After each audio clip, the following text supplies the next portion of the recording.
Dice la palabra de Dios en 1 Juan 4, versículo 7 al verso 21.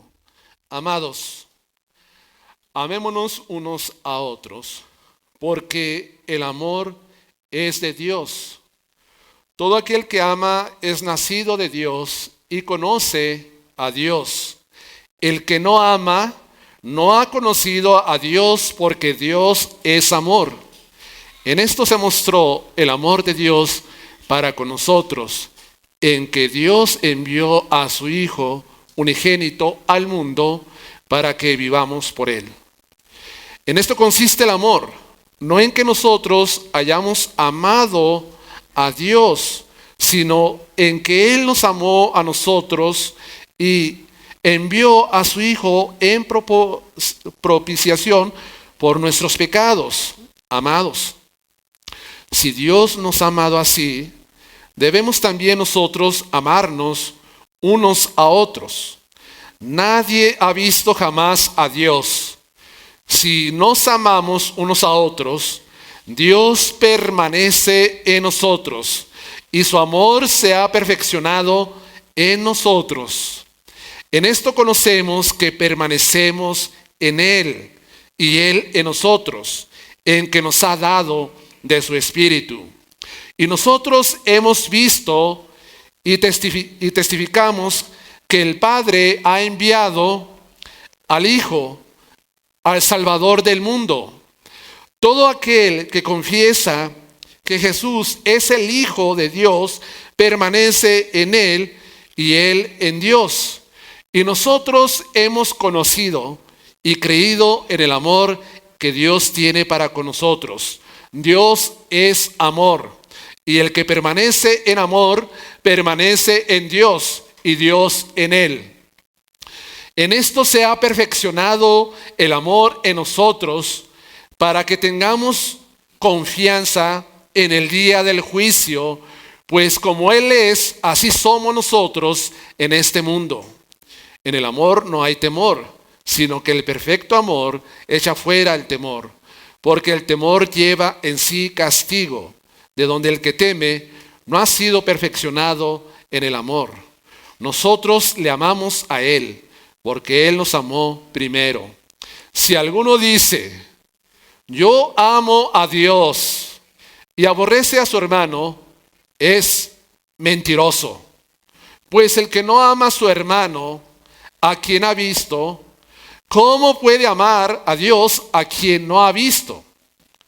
Y nosotros tenemos el mandamiento de Él: el que ama a Dios, ame también a su hermano. Que Dios bendiga su palabra en esta tarde. Imaginen, pónganse esta escena en su mente. Un grupo de jóvenes va a presentar un examen de un idioma que es poco conocido en la actualidad. Vamos a suponer un examen de latín en la escuela o en la preparatoria. Y días antes de que se presente el examen, ustedes ven a la mayoría de los jóvenes con la gramática de latín bajo sus narices. Los libros aquí, conjugando verbos y tratando de llenarse la mente con frases de este idioma de latín. Y usted los ve que tienen un miedo desesperado al fracaso. ¿Por qué? Porque ellos no han perfeccionado el idioma, el latín. No lo han perfeccionado. Pero usted de repente ve también a ese joven que está muy relajado, un joven brillante caminando por la escuela o el campus con un balón de básquetbol en la mano y le gritan, oyes, ¿no estás tú preocupado por el examen que vamos a presentar? ¿A dónde vas? Viene un examen. ¿Qué estás haciendo? Y él responde, yo lo sé, he estudiado, me he preparado, así que voy a jugar porque sé la lección y el momento que llegue la lección, entonces lo voy a presentar con mucha tranquilidad. Entonces aquí vemos a dos tipos de personas. Uno que está preocupado porque tiene miedo al fracaso de no aprobar ese examen, y vemos por otro lado a alguien que está relajado porque ha estudiado, porque se ha preparado y está esperando el momento para poder presentar el examen y tiene confianza en sí mismo, en lo que ha logrado, en que lo va a aprobar y va a sacar una buena calificación. Hermanos, pero por el otro lado tenemos a alguien que no se preparó, que no sabe, que está incierto, que como buen mexicano, al último día, a las horas de la noche, está estudiando el examen porque sabe que mañana va a presentarlo y está nervioso, está incierto, tiene temor a reprobar, al fracaso. Hermanos, algo similar tenemos que pensar nosotros en esta tarde. Nosotros vamos a ser examinados. En cierta manera se nos va a hacer un examen de nuestra vida, no ahora, sino en el futuro. Dios nos va a examinar, Dios nos va a analizar. Y cuando venga el examen de Dios para nuestra vida, la pregunta es, ¿aprobaremos? ¿Pasaremos el examen de Dios? De lo que hemos hecho, el tiempo que hemos vivido aquí en este mundo, el tiempo que Dios nos dé, los años que sean, si lo que hicimos aquí en la tierra fue bueno o fue malo ante los ojos de Dios. Todos vamos a pasar ese examen. Vamos a presentarnos delante de Dios donde Él nos va a analizar. Y puedo decirle que puede que nosotros también nos encontremos con cierto temor y pavor al juicio de Dios. O podemos esperar el examen, el juicio de Dios con tranquilidad o con confianza. Sabemos que aquel que se sienta o que se sienta en ese trono nos aprobará. Esa es la pregunta. Se nos olvida a nosotros que algún día vamos a ser también examinados. Y Juan aquí puntualiza en el versículo 17 en adelante, que es prácticamente donde nos vamos a concentrar en esta tarde, en estos versículos. Puntualiza algo que es muy importante que nosotros notemos, que es el día del juicio. ¿Se fija que ahí aparece esa palabra, día del juicio? Bueno, el apóstol Juan, hablando del tema del amor, introduce esta palabra, porque esta es una realidad que nosotros vamos a enfrentar algún día. Juan ha escrito hasta este momento que una persona que en verdad ha nacido de nuevo es un cristiano que tiene amor, que la evidencia de su nuevo nacimiento es el amor en su vida, en el versículo 7, si retrocedemos más atrás.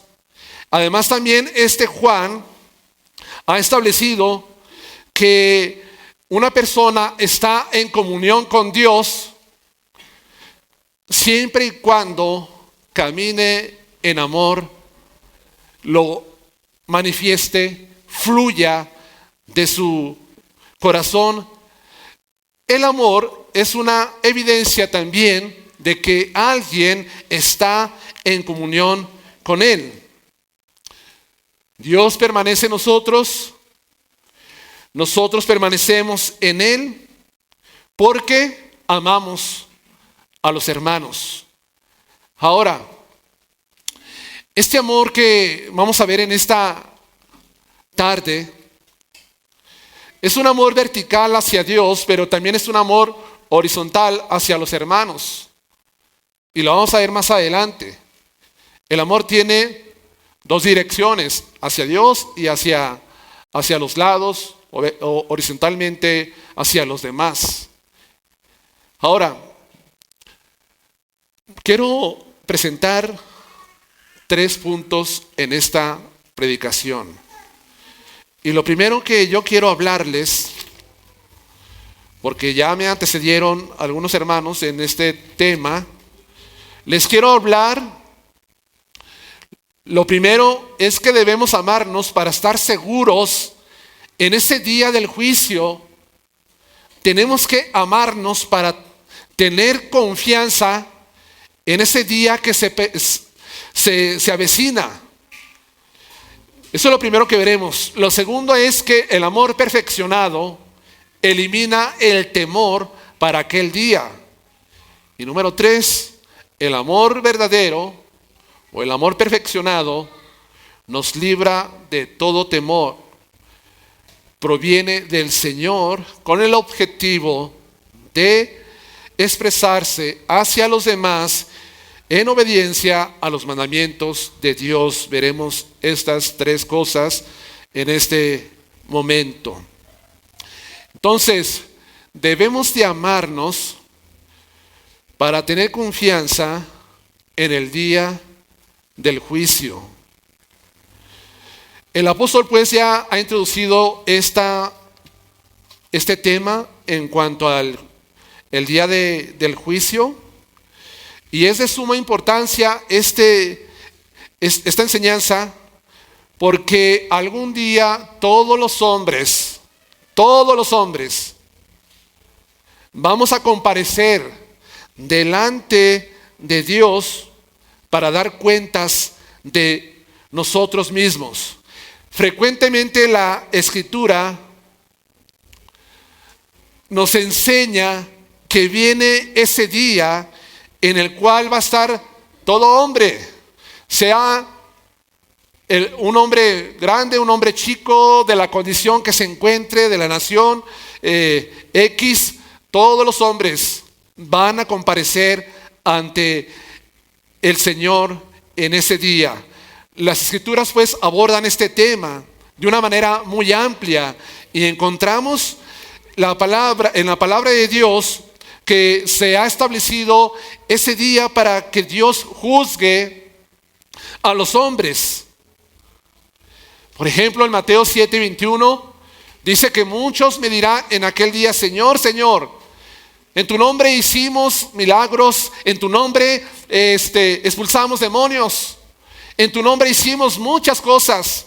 Y dice que el Señor les va a responder en aquel día, en el día del juicio: apartaos de mí, malditos, nunca los conocí, hacedores de maldad. Así lo dice la palabra de Dios, que va a haber ese día en cual se juzgará al mundo con justicia, y se va a declarar la culpabilidad de muchos. Aún Mateo 11, versículo 21 a 24 declara la culpabilidad de rechazar también las obras de Cristo. ¿Se recuerdan que Cristo dijo que el juicio va a ser más tolerable para Sodoma y Gomorra que para Capernaum y Betsaida? Porque si se hubieran hecho estas obras en Sodoma y Gomorra, ciertamente se habían arrepentido en silicio. Pero sin embargo, en esas ciudades donde Cristo estuvo predicando, estuvo anunciando el Evangelio, hizo obras extraordinarias para comprobar que Él era el Hijo de Dios, dice Cristo. Y al rechazar el mensaje, al rechazar al Salvador, al no reconocer las obras de Él, dice: ese día de juicio, Sodoma y Gomorra van a ser menos castigados que ustedes, porque ustedes son culpables por rechazar las obras que yo hago aquí en medio de ustedes y rechazarme a mí como el Salvador del mundo. Mateo 25 también declara el versículo 31 y 34, donde se va a declarar la culpabilidad de todas aquellas personas que son indiferentes hacia las necesidades de los demás. Cuando el Hijo del Hombre venga en su trono y se siente, cuando venga en su gloria y se siente en su trono de gloria y se presenten las naciones delante de Él, dice la palabra de Dios que Él va a juzgar a aquellos en base a la respuesta, a la reacción que tuvieron cuando vieron las necesidades de los demás. Dice la palabra de Dios en esta parte, dice, porque tuve hambre y me diste de comer, tuve sed y me diste de beber, fui forastero y me recibiste, estuve en la cárcel y me visitaste. Señor, ¿cuándo lo hicimos? ¿Cuándo, Señor? Por cuanto lo hiciste a uno de estos, de los más pequeñitos, lo hiciste para mí. Y luego le dice a los de la izquierda, por cuanto tuve hambre y no me diste de comer, tuve sed y no me diste de beber, fui forastero y no me cubriste, estuve en la cárcel y no me visitaste. Señor, ¿cuándo te vimos así con nuestros ojos para poder hacer esto? Si te hubiéramos visto a ti, Cristo, estamos seguros que hubiéramos corrido inmediatamente a darte un vaso de agua, a darte de comer, a cubrirte, a visitarte. E incluso estuvieras en la cárcel, iríamos hasta ese lugar para estar contigo y no sentirte tan solo. ¿Cuándo, Señor? Jesús dice, por cuanto no lo hiciste, algunos de los más de los más pequeños, no me lo hiciste a mí. Entonces en ese tiempo va a ser juzgado el hombre por la indiferencia que mostró ante las necesidades de los demás. Aún el apóstol Pablo, hablando en Hechos capítulo 17 versículo 31, cuando da su gran discurso en este lugar tan famoso donde sentaban los filósofos, los intelectuales de Grecia, que él está hablando y presentando el evangelio, después de hablar y presentarles al Dios que hizo los cielos y la tierra, él está concluyendo su mensaje diciendo, Dios, habiendo pasado por alto la ignorancia de nuestros padres, ahora manda en este lugar que todos los hombres se arrepientan. ¿Por qué? Por cuanto ha establecido un día en el cual va a juzgar al mundo con justicia por medio de aquel varón, dando testimonio de que él era el Hijo de Dios, levantándolo de los muertos. Pablo también habla sobre el juicio, ese día en el cual el Hijo de Dios va a juzgar a los hombres. Por eso manda que todos se arrepientan. Entonces el día del juicio, hermanos, es algo real, es algo verdadero, es algo que viene para el mundo. Aún Pablo también habló a un hombre, a un noble, a Félix, le predicó acerca del juicio venidero en Hechos 24-25, cuando este mandatario está allí y Pablo le está predicando, le está enseñando a muchos. Él le habla acerca de el dominio propio y también del juicio venidero. Y cuando éste escuchó que viene un juicio, se aterró, tuvo miedo. Dijo, después te escucharé otro día. Y también la escritura dice en Hebreos 9:27 que está establecido para los hombres que mueran una sola vez y después el juicio. Está establecido, es algo que está allí ya determinado por Dios, que los hombres nacen, viven y mueren y algún día el juicio de Dios vendrá sobre sus vidas. Está establecido, no se puede cambiar, no se puede evadir, no se le puede sacar la vuelta, el juicio de Dios allí está. Y ese juicio de Dios, también dice Hebreos 10:27, que es un juicio aterrador, horrible. de un fuego que ha de devorar a los adversarios. Y Apocalipsis capítulo 20, versículo 11 al 13, nos habla acerca del juicio del gran trono blanco, donde dice: vi a los grandes y pequeños delante de Dios, todos puestos de pie, y fueron abiertos los libros, y fueron juzgados, y el que no fue encontrado en el libro de la vida fue lanzado al lago de fuego. Allí está pues el juicio. Pero llama la atención que todo esto del juicio que yo les he hablado es un juicio para los incrédulos. Y la pregunta: ¿estarán los cristianos en ese juicio? No. Por supuesto que los cristianos no van a estar en ese juicio. Notemos que el juicio que aparecen en estos versículos es para aquellos que han sido condenados, aquellos que no han sido salvos, aquellos que no se arrepintieron, aquellos que hicieron las obras de su propia carne. Es el juicio para ellos. Para los cristianos no hay un juicio para salvación, para condenación. No hay un juicio. Porque la Escritura dice en Romanos capítulo 8, versículo 1, que ninguna condenación hay para los que están en Cristo Jesús, los que no andan conforme a la carne, sino conforme al Espíritu. No hay condenación para un cristiano verdadero. Para un verdadero hijo de Dios ya no hay esa condenación. No viene un juicio para ver si es salvo o no, para ser condenado o no. No, eso no es para nosotros. Pero hermanos, nosotros los cristianos no estaremos exentos de ser juzgados por Cristo. ¿Sí sabía usted eso? No vamos a estar exentos de ser juzgados por el Señor Jesucristo. También viene un juicio para nosotros. En Romanos capítulo 14, versículo 10, el apóstol Pablo, escribiendo a esta iglesia de Roma, les escribe en capítulo 14, versículo 10, acerca de este juicio que tendrán que pasar los hermanos. Dice: pero tú que juzgas a tu hermano, o tú también, ¿por qué menosprecias a tu hermano? Porque todos, ¿qué dice? Todos en la iglesia, empezando por mí, empezando por un misionero, empezando por un maestro, empezando por quien sea, desde el más chico hasta el más grande, todos vamos a comparecer, dice Pablo, ante el tribunal de Cristo. Todos nos vamos a presentar.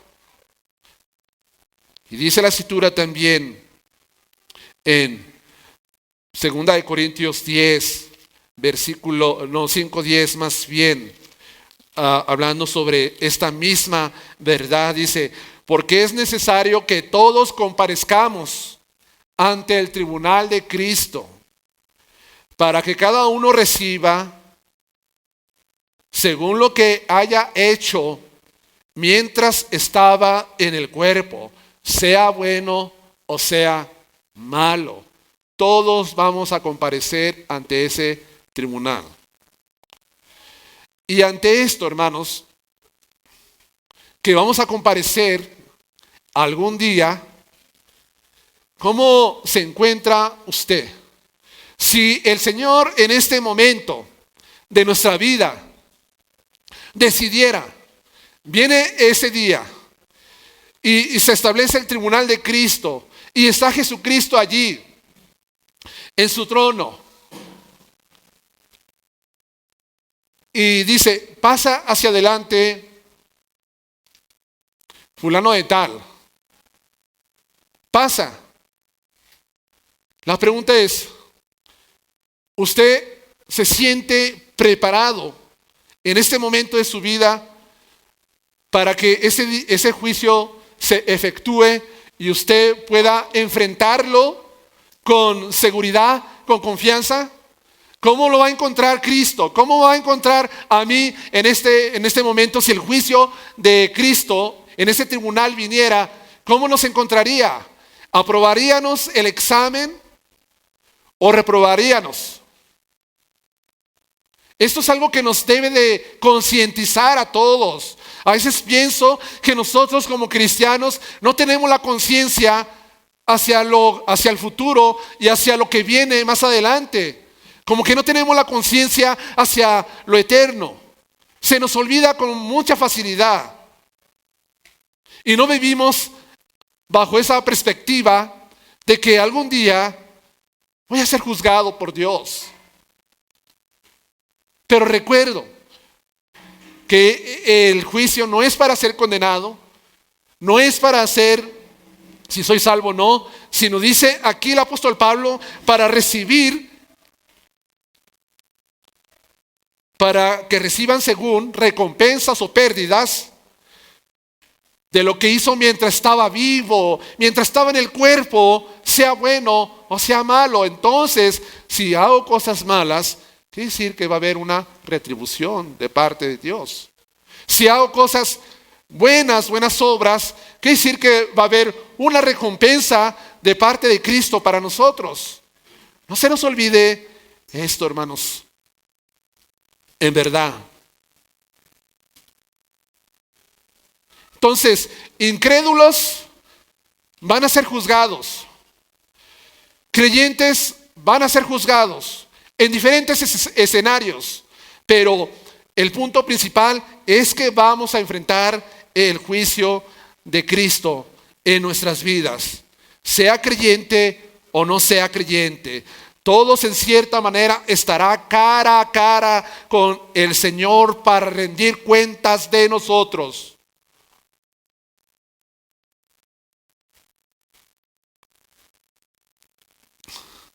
Esto, hermanos, a mí me ha llamado mucho a la reflexión. Estudiando sobre esto, el viernes viendo todo lo de la enseñanza, simplemente se me fue el sueño. No puedo dormir durante la noche. Dije, Señor, no puedo dormir. Levántate y llora. Ve y ora. No sé, Señor, ponme a alguien en mi corazón que quieres que ore por él. Ora por este misionero y por este. Ora por estos hermanos. O sea, no me dice así, ¿verdad, hermanos? Pero me hace sentir en mi corazón. No me malinterpreten también. Pero digo, ¿por qué, Señor? ¿Por qué me retumba todo esto de que viene un juicio y parece como que el cristiano no vive a la luz de eso que se avecina? No tiene esa conciencia de que algún día se va a presentar y cómo se presentará si tú encuentras a uno de mis hermanos y me encuentras a mí en este momento para ser juzgado. ¿Cómo me vas a hallar? ¿Cómo me vas a encontrar? Y hermanos, ya después como a las 7, 6:30 me dio sueño y me fui a dormir.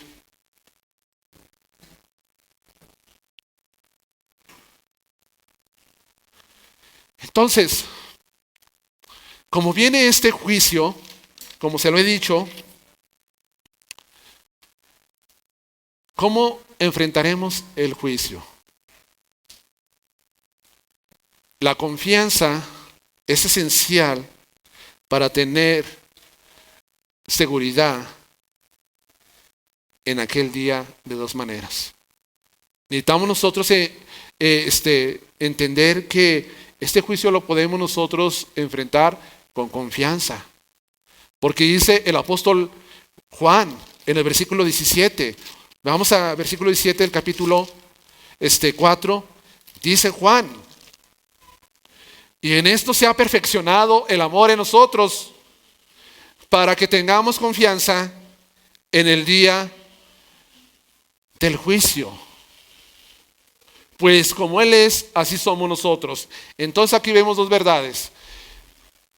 El amor perfeccionado nos da confianza para ese día. Y también si vivimos en el mundo como Él vivió, también eso produce confianza en nosotros, según el versículo 17. Porque dice Juan, que el amor se ha perfeccionado en nosotros. En esto se ha perfeccionado el amor en nosotros, para que tengas confianza. Ahora, ¿qué significa que ese amor se ha perfeccionado en nosotros? A veces cuando nosotros escuchamos la palabra perfección, pensamos que es algo que carece de error, que no se equivoca. Eso es lo que comúnmente pensamos nosotros en nuestro idioma, perfecto. Pero no necesariamente esta palabra en el original griego se refiere a esto. Lo que Juan no quiere dar a entender es que nuestro amor es perfecto y sin defecto. No, por supuesto que no. Lo que se puede entender es que el amor que se está perfeccionando o el amor que es perfecto, básicamente es un amor que manifiesta una maduración, un alcance de una meta deseada. O sea, el amor perfeccionado es el que se manifiesta en hechos, como dice Juan, no de lengua ni de palabra, sino de hechos y en verdad. Un amor perfecto es el que se expresa pues de esta manera, que va madurando, que va creciendo, que va alcanzando su objetivo. Básicamente eso es, hermanos. Entonces no tenemos que entender que el amor perfeccionado es un estado de imperfección impecable, porque la palabra básicamente significa algo que está terminado, completo o logrado. Así como cuando usted termina una tarea, usted empieza a hacer su tarea, su trabajo y dice, perfecto, he terminado. ¿Qué está diciendo? O sea, he completado mi trabajo, he hecho mi tarea, he alcanzado el objetivo.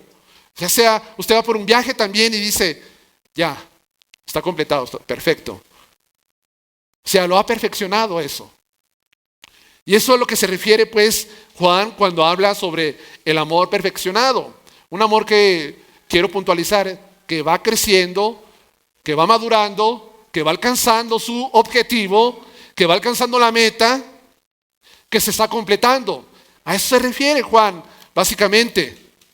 Ahora, entonces podemos concluir que este amor perfeccionado se refiere al amor de Dios que se está completando al amarnos unos a otros a través de hechos. No buenos sentimientos, ni buenas palabras o pensamientos buenos, o palabras vacías, como lo he dicho anteriormente, sino algo que se está llevando a la práctica, que en la práctica se ve que el amor de Dios que ha derramado en nosotros, que se extiende hacia los demás, se está completando al momento que usted lo lleva a la acción. O sea, el amor no solamente se queda aquí en nuestra cabeza y en nuestra mente, sino que ese amor se va expresando a través de hechos reales hacia los demás. Ese es el amor perfecto.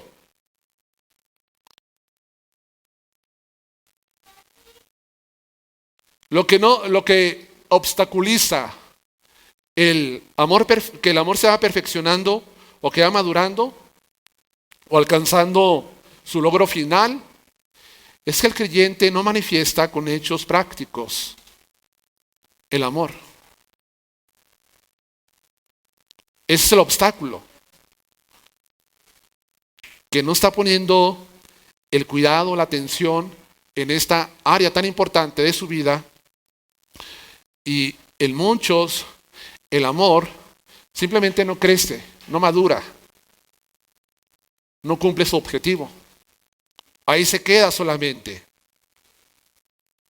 Y en ese momento puedo incrustar una pregunta para ustedes. ¿El amor de Dios en tu vida se está perfeccionando, hermano? ¿Está madurando? Es más, tu amor ahora que cuando tú creíste en Cristo, al inicio de tu vida cristiana? ¿Tu amor se está perfeccionando? Mejor dicho, ¿está madurando? ¿Tu amor se ha completado con hechos prácticos? Entonces, básicamente Juan dice que cuando nosotros vemos el amor que está fluyendo entre nosotros con hechos prácticos, esa es la base para que nosotros tengamos confianza en el día de juicio.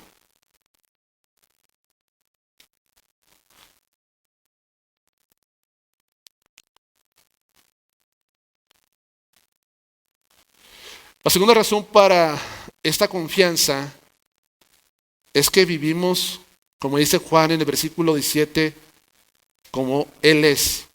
Nosotros somos en el mundo. O sea, no se le olvide. Dios busca que nuestro amor se perfeccione y se ha perfeccionado en el sentido de que se está llevando a la práctica. Pero también debemos entender que nosotros vivimos en el mundo como Él es, según el versículo 17. Deben entender los lectores de esta carta al que escribe Juan que esta confianza viene generalmente porque se viven vidas semejantes a Cristo o a Dios en el mundo. En este mundo hay dos formas de vivir, dos estilos. Un estilo que le da la espalda a Dios, que es mundano, que es pecaminoso. Y esto se asemeja mucho a quien es el padre de estos que viven así, el maligno. Jesús les dijo a los fariseos de su época: ustedes son de su padre el diablo porque las obras de su padre quieren hacer. Él ha sido homicida, no tiene amor absoluto.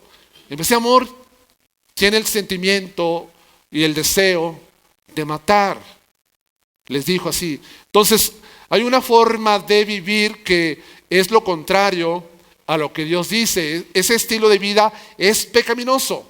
Hay otra forma de vivir que es el estilo de vida que Dios pide de nosotros, de vivir como Cristo vivió en este mundo.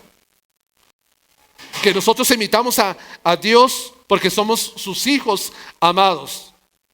Y a nosotros se nos llama a seguir más bien las pisadas de Jesucristo, como dice el apóstol Pedro en su primera carta, a seguir sus pisadas. Nosotros los creyentes debemos ser como nuestro Dios y su Hijo Jesucristo. Y como se nos digo en varias ocasiones, se nos dice que debemos de ser como Él. ¿Cómo es Jesucristo, hermanos? ¿Cómo es Dios? ¿Cómo es Jesucristo? La Biblia dice que Jesucristo es justo, ¿verdad? Es justo Jesucristo. Y verticalmente nosotros somos justos hacia Dios, porque hemos sido justificados. Hemos sido declarados justos por Él.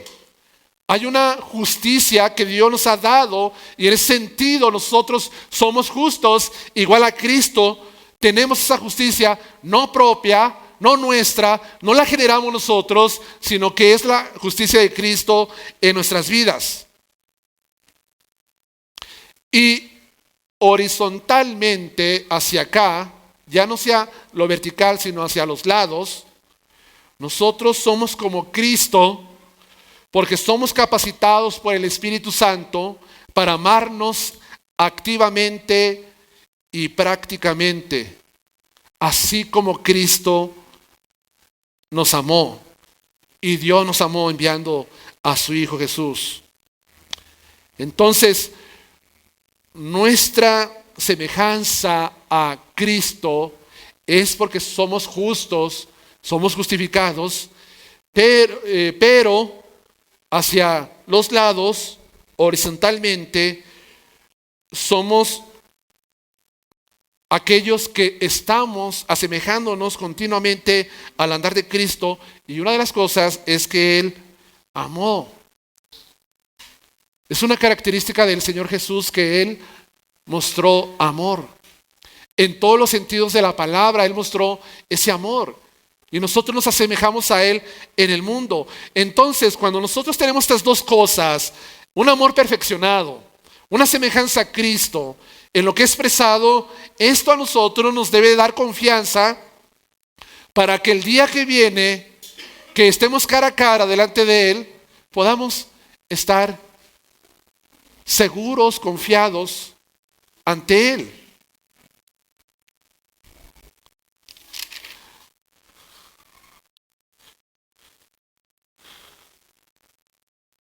Hay una frase de alguien que me gustó, dice, se asume que en el día del juicio Dios no condenará a los que son como su Hijo Jesucristo. Vivir una vida de amor activo demuestra que tenemos al Espíritu de Jesús en nosotros.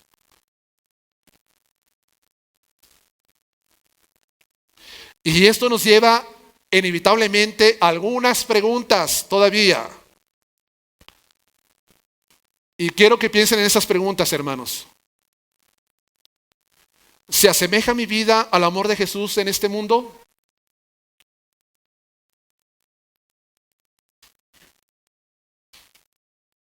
Dirás a los que especialmente viven contigo o conmigo que ven el amor de Jesús en mi comportamiento diario.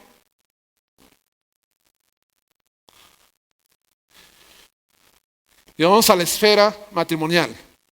¿Cómo es mi amor en el matrimonio? ¿Me ve mi cónyuge el amor de Cristo abnegado, servicial, sacrificial? ¿Lo ve eso? ¿Lo está viendo mi cónyuge? Es un reflejo de que Cristo vive en mí y amo de esa forma a mi cónyuge, como dice Efesios capítulo 5. Y si es así, ¿por qué muchos piensan en el divorcio aún dentro de las iglesias? ¿Acaso no es más que la evidencia de la falta de amor cristiano o bíblico o el amor ágape que está disminuyendo cuando la gente aún dentro de iglesias, no sé, yo es que nosotros no pasamos eso aquí en este momento, pero en muchos lugares que dicen que aman, ¿por qué muchos están tomando la decisión de separarse y romper el santo matrimonio en el cual Dios los metió en un pacto? Eso es la evidencia de que el amor bíblico, el amor de Dios, disminuye en esas personas.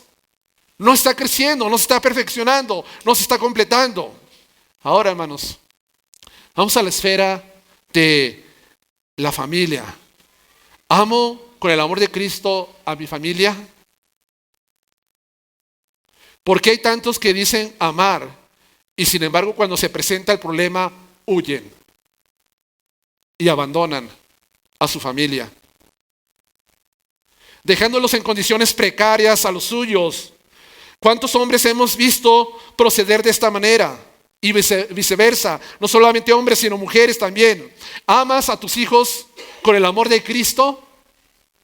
¿Con un amor perdonador? ¿Con un amor compasivo? ¿Con un corazón tierno pero firme? ¿Amamos de esa manera a nuestra familia? ¿Lo están viendo?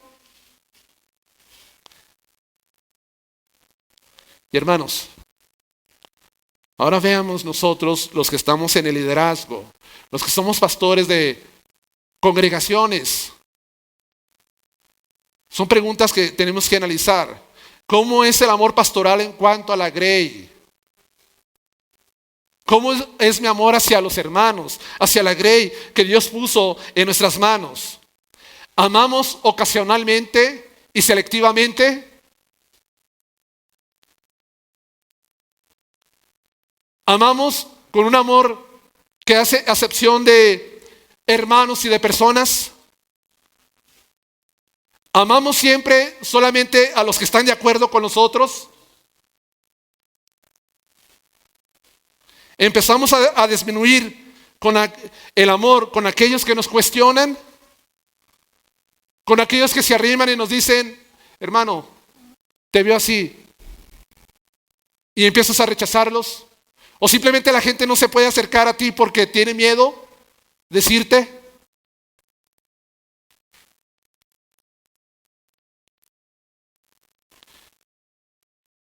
¿Amamos en verdad a aquellos que piden de nuestra ayuda y están confiando en nosotros? ¿Amamos solamente a nuestro círculo de amigos? ¿A los que son solamente mis amigos?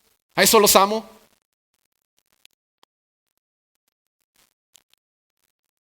¿Amamos más nuestro estatus, posición, autoridad, más que a la grey del Señor?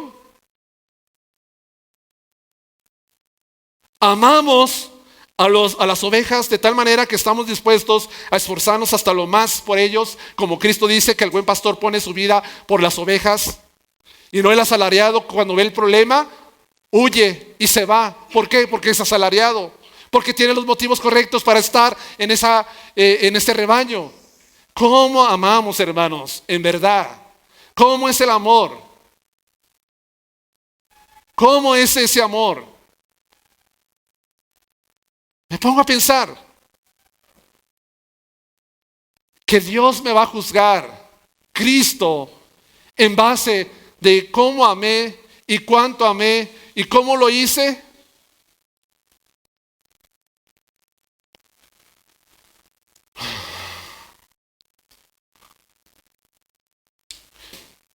Y como lo he dicho,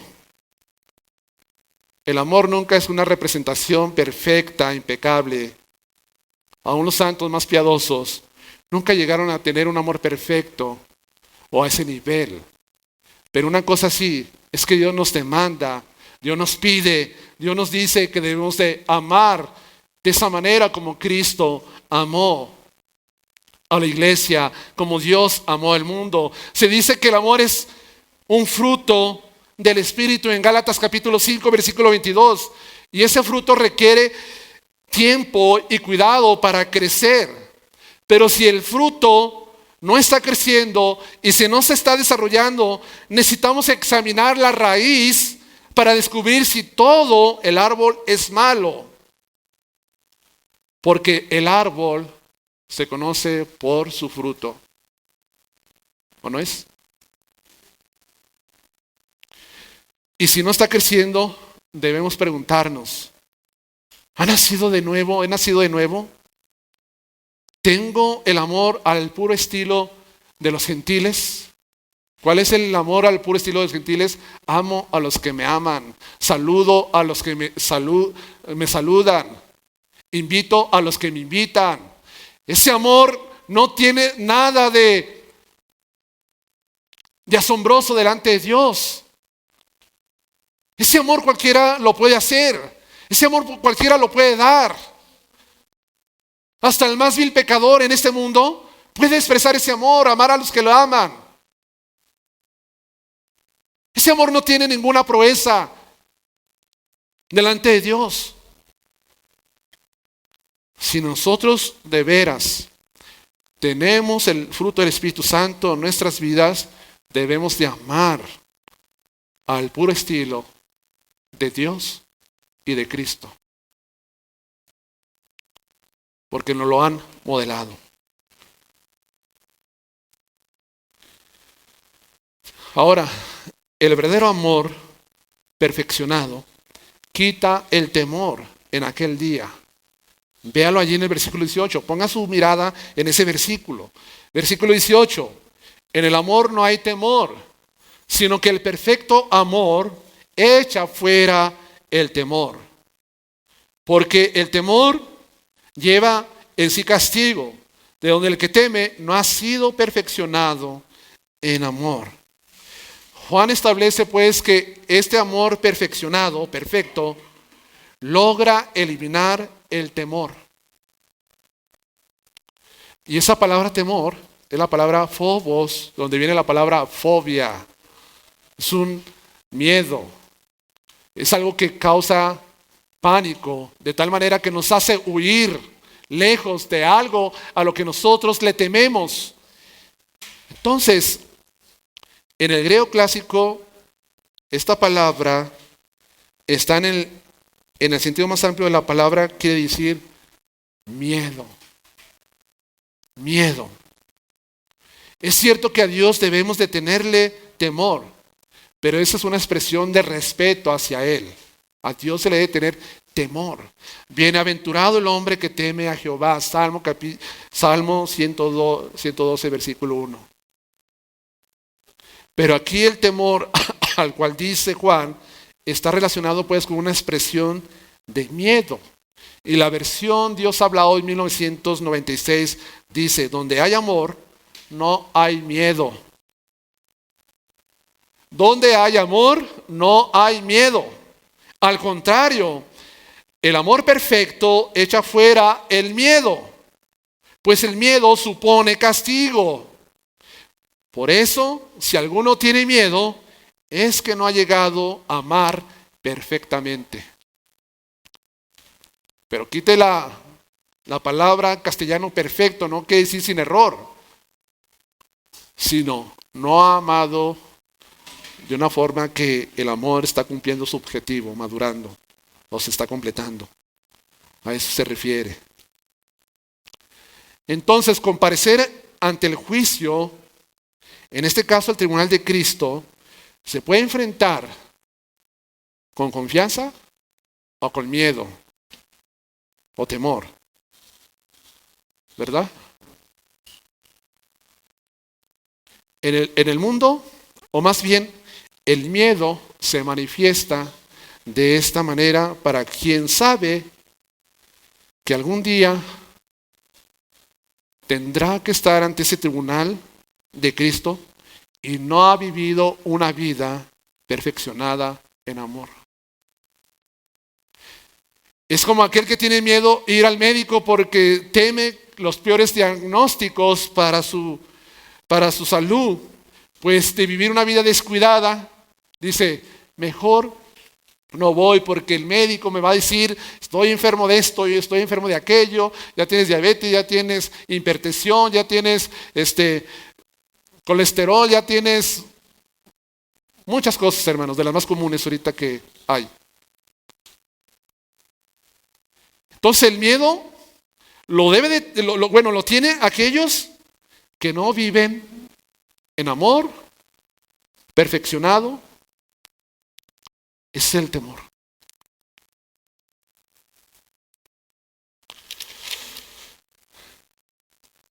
Ahora, el remedio para el temor o el miedo, que es lo contrario a tener esa confianza en el día del juicio, se encuentra en el amor de Dios hacia nosotros, en el amor de nosotros hacia Dios y en el amor de unos a otros. Es el remedio para quitar el temor. Cuando estábamos perdidos, vivíamos en temor. Desconocíamos el amor de Dios muchas veces. Pero no todos. Hay gente que vive perdido, pero no tiene temor de Dios. No tiene miedo a enfrentarse al juicio algún día. Al contrario, se burlan. Desprecian la enseñanza.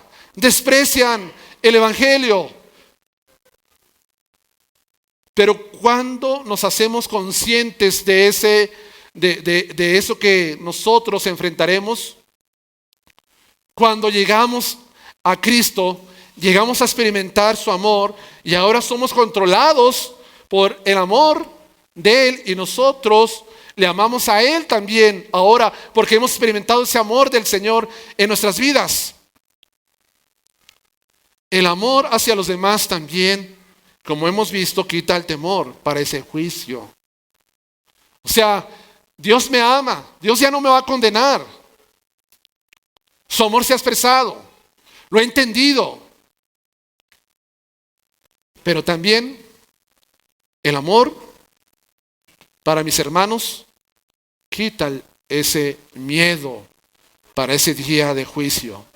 Y Carlos Spurgeon decía lo siguiente en cuanto a este tema: si un hombre es consciente de no pretender dañar a nadie y desea el bien para todos, de que ama a su Dios, que ama a su prójimo, por amor a Dios, los ama, ¿qué tiene que temer? si usted está haciendo lo correcto, lo que Dios le está diciendo. ¿Qué tiene que temer?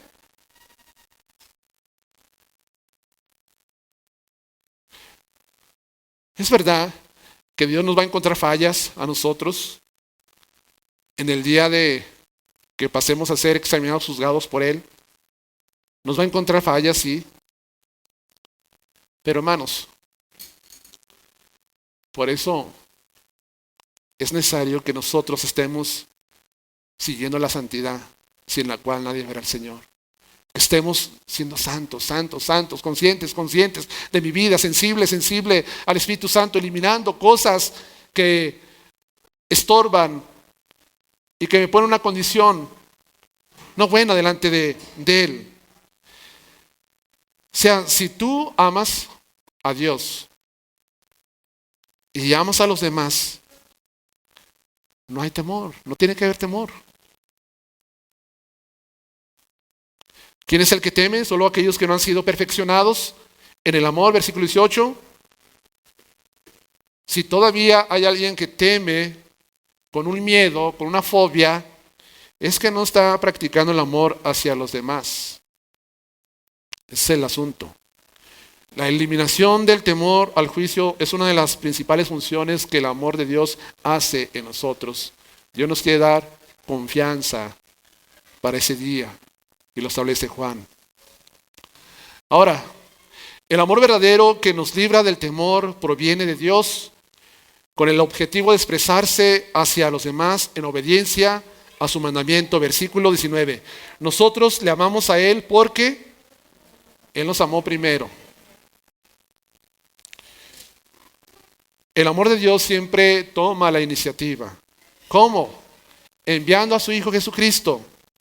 Versículo 10 de este mismo capítulo. Su amor fue activo y dinámico de Cristo para con nosotros. Y no solamente un mero sentimiento emocional, sino que Él lo demostró con hechos. Si nosotros amamos a Dios, debemos recordar que nuestro amor hacia Dios debe ser activo. Y debemos recordar que debe demostrarse al puro estilo o al estilo de un servicio fiel hacia Él. Debemos recordar eso, hermanos. ¿Por qué? Porque es fácil engañarse. Es fácil engañarnos pensando que amamos a Dios, cuando en realidad puede que no sea así. Esto es lo que quiere decir Juan en estos versículos. Pensamos que amamos a Dios cuando en realidad puede que no sea así. Por eso Juan dice en el versículo 20, si alguno dice, yo amo a Dios, y aborrece a su hermano, ¿qué es, hermano? ¿Qué es? Pues el que no ama a su hermano, a quien ha visto, ¿cómo puede amar a Dios a quien no ha visto?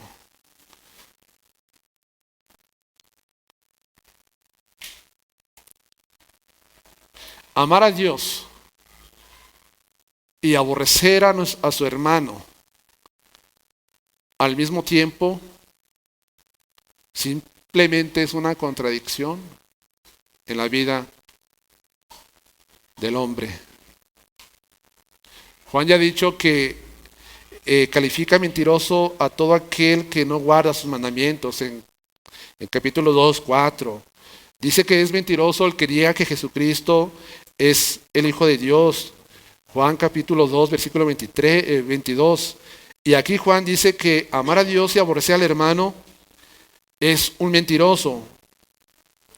Y decía John Stott, pastor, decía, por mucho que afirmemos ser cristianos, nuestro pecado habitual, la negación de Cristo y el odio egoísta nos expone como lo mentiroso que somos, simplemente. Eso dice. O sea, por más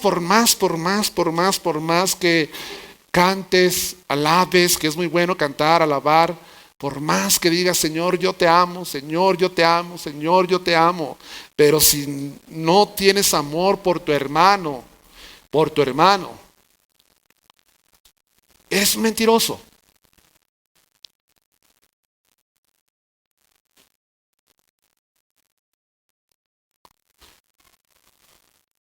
contundente y drástico, Juan, ¿verdad?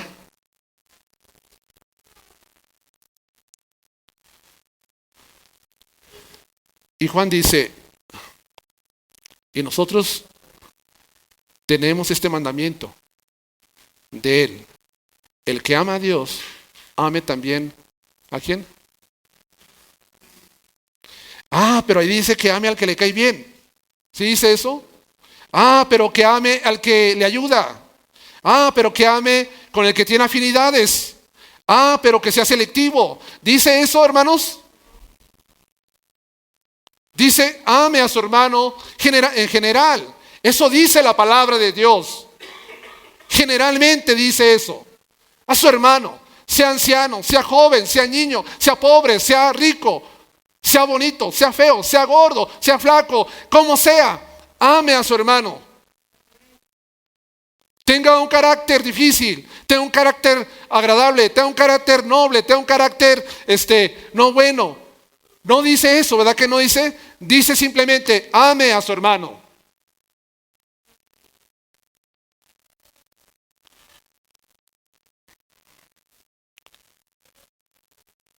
Nosotros tenemos este mandamiento de él. ¿De quién es el mandamiento? ¿De nosotros? Los hombres, dice el apóstol Juan. ¿De nosotros los apóstoles es el mandamiento? No, el mandamiento es de Dios. Viene de él. Y ahora la pregunta, ¿es una sugerencia? No es sugerencia. No es una opción. Juan no incluye una lista de excepciones para casos difíciles. Señor, tú sabes que esta hermana, este hermano, me es difícil. No incluye una lista de excepciones para esos casos difíciles. No, simplemente dice, ame a su hermano. ¿Verdad que sí dice eso, hermanos?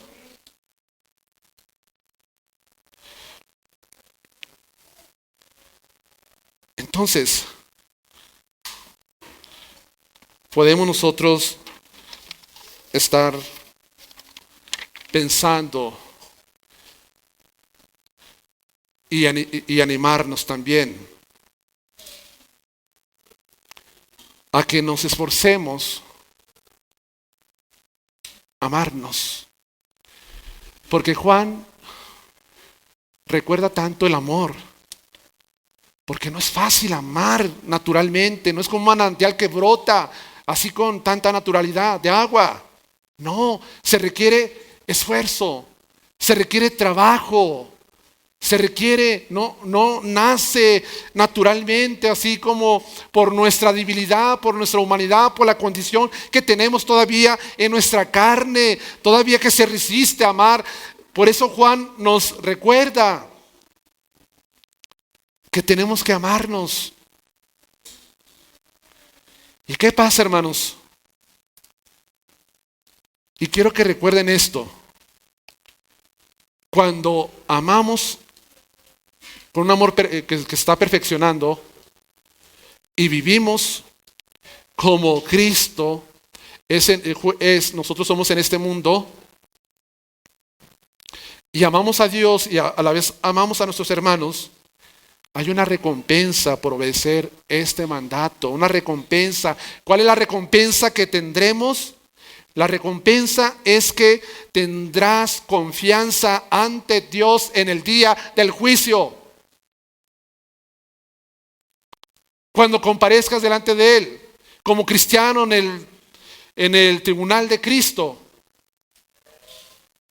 Una confianza más alta, más grande.